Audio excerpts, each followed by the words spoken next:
Assalaamu calaykum waraxmatullaahi tacaala wabarakaatuh. Ku soo dhawaada barnaamijka maanta waxaan uga hadli doonaa mucjiso ka soo aroortay nabigeena Maxamed sallallahu calayhi wasallam oo dhawaanaan la arkay. Maalinba maalinta ka dambeysa waxaa isu soo taraya mucjisooyinka uu ka waramay nabigeena Maxamed sallallahu calayhi wasallam. Bal aynu dheehno maantan mucjisada ku saabsan dhulka Carabta degto ee Saxaraha ah oo isu beddelaya dhul wabiyaal badan leh iyo beero waaweyn, sida ku soo aroortay xadiiska saxiixa ah ee Imaam Muslim.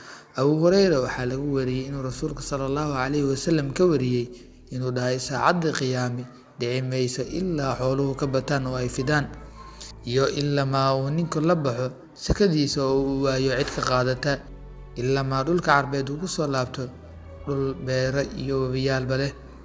Xadiisku wuxuu tilmaamayaa in dhulka Carbeed uu ku soo laabanayo dhul beero waaweyn iyo wabiyaalba leh. Wuxuu xadiiskan ku jira laba mucjiso.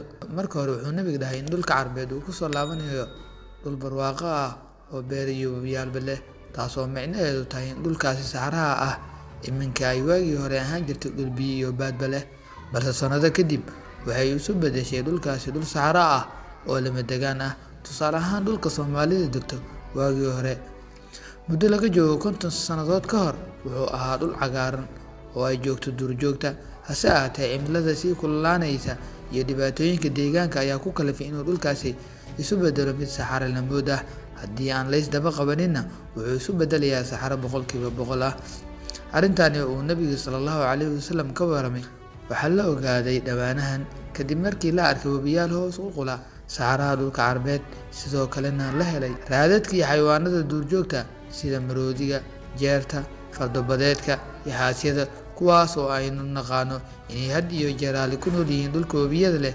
Subxaan Allah, arrintan way xaqiiqowday oo culimada geologiska ayaa isla qaatay, waana mid ka mid ah mucjisooyinka nabigeena suban sallallahu calayhi wasallam. Wuxuu nabigu dhahay dhulka Carabta ayaa ku soo laabanaya mid leh beero iyo wabiyaal. Taasina waa mucjiso kale oo culimada ku takhasusay cimiladu waxay leeyihiin arrintaasi waa xaqiiqo cilmi oo meel laga maraa aynaysan jirin.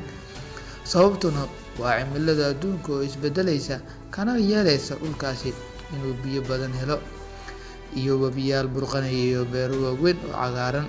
Subxaan Allah, tanina waa mucjisada kale ee nabigeena inoogu waramay 1400 oo sannadood ka hor.